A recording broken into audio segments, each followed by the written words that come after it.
From the CyberHub bunker and studio, you're tuning in to the CyberHub Podcast. And now for your host and CISO, James Azar.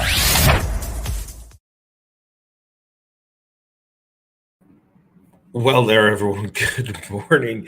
Trying to get this set up here. I had to move. So welcome to the CyberHub Podcast, Wednesday morning, August 31st, 2022. We've got a packed show for y'all today. Sorry there. I was like, I thought I was in the show. I wasn't in the show. Were you in the show? Were you not in the show? Well, we've got it out and running. So a lot to cover today, including a bunch of patches around Chrome, a vulnerability around Chrome and WordPress, Azure outage yesterday that lasted nearly 12, almost 14 hours, and impacted a whole slew. Got to talk a little bit about business continuity and secondary planning today. I know rare, typically we talk about malware and ransomware and TTPs and IOCs, but business continuity, planning, a critical role for any cybersecurity professional, and of course, China on today's agenda.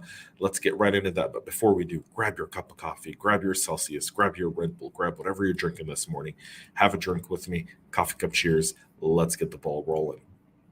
So we'll start off with the Microsoft outage yesterday that knocks the Ubuntu VMs offline after a Microsoft buggy update. So Azure's customers' VMs running Ubuntu 18.04 had been taken offline by an ongoing outage caused by a faulty system update. The outage started at around 0600 UTC after the affected customers upgraded the systems to version 237-3 Ubuntu 10.54, and their VM started experiencing DNS errors with no DNS resolver address available on the impacted system. Microsoft says in an incident report published on the Azure status page that these DNS issues only affected VMs running Ubuntu 18.04. Starting at about 0600 hours, a number of customers running Ubuntu 18.04 VMs recently upgraded to systemd version 237-3 Ubuntu 10.54 reported experiencing DNS errors. According to the Azure status page, this impacted the Azure Kubernetes Service, AKS, Azure Monitor, Azure Sentinel, Azure Container Apps, and a whole lot more. If you look at this list here, this went across almost the entire Americas. I mean, this impacted almost every single region in the country. The potential fix for the system bug requiring a switch to a fallback DNS server and a restart's available on the Launchpad software collaboration platform. That's the Canonicals. Microsoft provided additional workarounds for affected Azure customers that involves rebooting the impacted Ubuntu VMs. An additional potential workaround for customers can consider is to reboot impacted VMs instances so that they receive a fresh DHCP lease and a new DNS resolver. Redmond also implies that those who haven't yet been affected should consider disabling security updates until the bug has been mitigated. Azure is still working on this issue as we speak. And the question goes, if you are using AKS, if that's a critical part, this kind of brings up the idea that if you're using Azure, how do you go to multi-cloud? What's your fallback, right? In no scenario, how often could this happen? This happen, is it a once a year, a once every 3 years, a once every 5 years? And what's the cost of this? And what's the risk to the business if this happens again?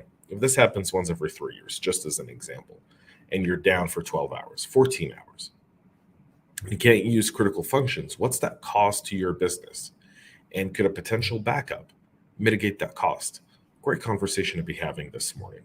A great one, folks. WordPress 6.0.2 is patches of vulnerability that could impact millions of legacy websites. The version of the CMS with patches for 3 security bugs, including a high-severity SQL injection vulnerability. The WordPress link functionality, previously known as bookmarks, the issue only impacted older installations, as the capability is disabled by default on new ones. It has a CVSS score of 8.0. The security flaw requires admin privileges. It's not easy to exploit in the default configuration. So if you've got a legacy WordPress site, you may want to get that updated this morning as well. Chrome 105 patches a critical and high-severity vulnerability. Google announced the first stable release of Chrome 105, which comes with patches for 24 vulnerabilities with 13 views after free and heap buffer overflow bugs.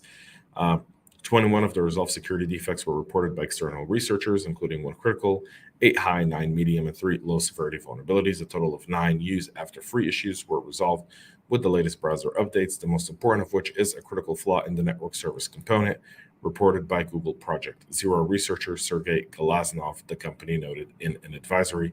They've also patched 5 high-severity use after free vulnerabilities impacting browser components like Web SQL, Layout, Phone Hub, and the browser tag. Google also says it handed out between $5,000 and $10,000 for 4 of these issues, but they have yet to determine the amount to be paid for the 5th one. But that update is out there, so get your new Chrome update as well. Experts find also a malicious cookie stuffing Chrome extension that was used by 1.4 million users. 5 imposter extensions for the Google Chrome web browser masquerading as Netflix viewers and others have been found to track users' browsing activity and profit of retail affiliate programs. The extension offers various functions like enabling users to watch Netflix shows together, website coupons, and taking screenshots of specific websites according to McAfee. The browser add-ons in questions is Netflix Party. Netflix Party, again, there's 2 of those different ones, one with 800,000 downloads, another one with 300,000 downloads. Flipshop, 80,000 downloads. Full page screenshot capture, that's 200,000 downloads, and auto buy flash sales, 20,000 downloads. The extension are designed to load a piece of JavaScript that's responsible for keeping tabs on the website visited and inject malicious code in an e-commerce portal, letting the attackers make money through affiliate program for purchases made by victims. Why not just do an affiliate program? I don't know. Sometimes these creative ideas, if channeled for good, could do so much good. So much good. Our final story is China. Yours truly here. I'm not a big fan of the Chinese Communist Party, and China, as a malicious threat actor, has continued its activities, now targeting energy firms in the South China Sea. The Chinese APT, known as TA423, aka Red Laden, has been operating a cyber espionage campaign across Australia, Malaysia, and Europe. The campaign's had 3 distinct phases, the latest from April 2022 to mid-June. The primary target has been Australian organizations and energy exploration in the South China Sea. TA423 has been active since 2013. Previous targets include defense contractors, manufacturers, university government agencies, legal firms involved in diplomatic disputes, and foreign companies with Australasian policy or South China Sea operations. The focus is on the areas of geopolitical interest for the Chinese government. In July of 2021, the U.S. government did indict 4 Chinese nationals for APT40 related cyber espionage campaigns. Obviously, no extradition treaty, so it's just hey, we know who these 4 people might be, and there's a warrant out for their arrest, and we're doing something about China. So whenever I see that, that's the feeling I get. In the latest operation, which was reported by Proofpoint with assistance from PwC, involved phishing campaigns designed to lure victims to malicious websites designed as an Australian news site. The site delivered a sandbox reconnaissance and exploration framework first analyzed by AlienVolt in 2014 and believed to be used by several different Chinese threat groups. Target received messages from email addresses created by the threat actor asking the recipient to visit a false website for the fictional Australian morning news.